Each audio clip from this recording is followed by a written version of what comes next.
Hello, my name is Dr. Alexander Pearl, and I'm a leukemia faculty member at the Abramson Cancer Center of the University of Pennsylvania. This presentation is titled, How Will the Selective Potent FLT3 Inhibitors Change the Therapy of FLT3 Mutated AML?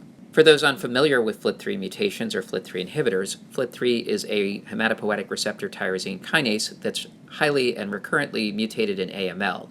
It's among the most commonly mutated genes in this disease, and about a third of patients will have an activating tyrosine kinase mutation, consisting either of a FLT3 ITD, or internal tandem duplication, which is seen in about a quarter of patients and associated with high relapse rates and poor prognosis, or a FLT3 tyrosine kinase domain mutation, which can occur in up to 5 to 10% of patients and most typically occurs at codon D835. Both these mutations are associated with very aggressive disease biology, and because the mutations activate the kinase, a number of drugs have been tested to inhibit FLT3 kinase, and these have shown clinical activity.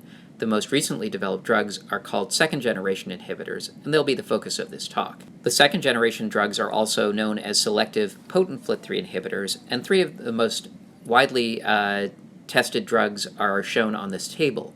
They differ based on their pharmacokinetics and dosing intervals, as well as their activity against both FLT3 ITD and FLT3 D835 mutations, with all the drugs shown having activity against FLT3 ITD, but only Crenolanib and Gilteritinib having activity against FLT3 D835 mutations.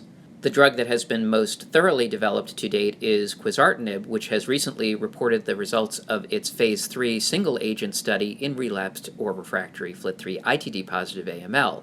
This study, called Quantum-R, is shown in terms of its design on the next slide. Here, 367 patients with a first relapse of FLT3 ITD-positive AML, or who were refractory to intensive induction chemotherapy, were randomized 2-to-1 to receive either single-agent Quizartinib or salvage chemotherapy of the investigator's choice.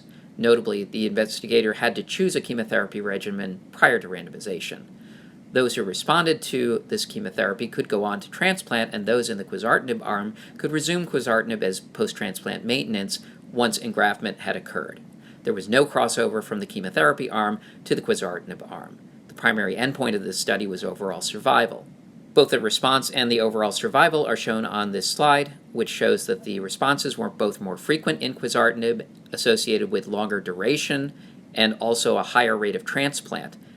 And notably, the survival of patients treated with Quizartinib was statistically significantly improved relative to those treated with salvage chemotherapy.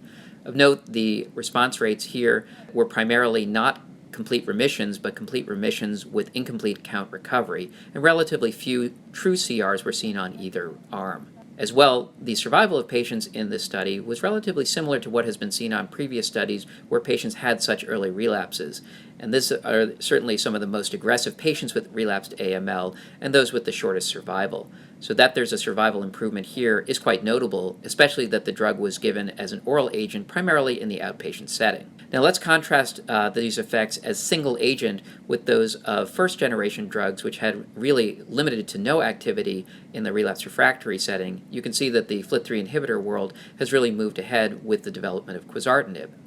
However, if we look at frontline chemotherapy, the first-generation drugs, which did not have single-agent activity, really can have some benefit, and that's shown on the next slide. Here we see the overall survival of patients treated on the RATIFY study, which is the pivotal trial of the first-generation multikinase inhibitor Midostaurin, which when added to frontline chemotherapy improves the survival of patients with either FLT3 ITD or TKD mutation positive AML.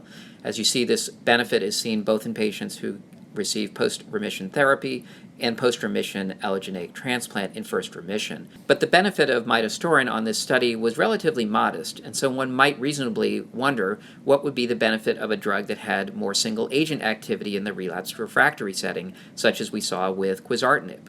Well, we don't have those data with Quizartinib yet, but we do have some data from other FLT3 inhibitors that are potent and selective, and I'll highlight one on the next slide. Here we see a phase 2 study of the potent selective FLT3 inhibitor Crenolanib added to standard 7+3 induction chemotherapy with cytarabine and daunorubicin, or cytarabine and idarubicin. And using either of these chemotherapy approaches for 1 to 2 cycles, patients in remission could proceed to post-remission high-dose Ara-C and Crenolanib, or go on to transplant, followed by maintenance Crenolanib for up to 1 year.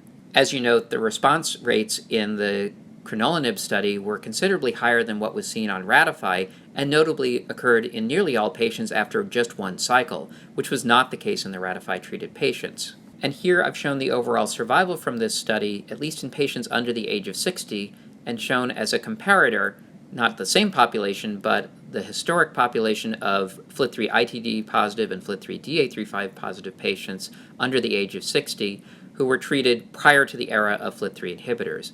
As you see, there's a dramatic improvement over the years in terms of outcome here, though we should take a grain of salt when comparing studies not done in a randomized fashion and across various different populations.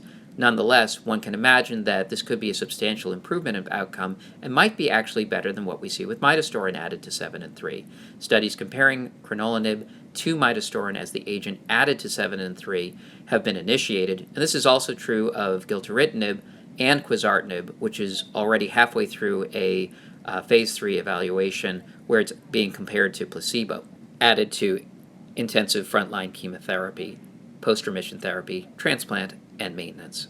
What do these results mean for those treating patients with FLT3 mutated AML? Well, selective potent FLT3 inhibitors show higher response rates and better survival than standard chemotherapy for relapse refractory FLT3 ITD positive patients, and we eagerly await the results of a similar study done using the drug gilteritinib, which is also active against TKD mutations, from a phase 3 trial of a very similar design to the QuANTUM-R study.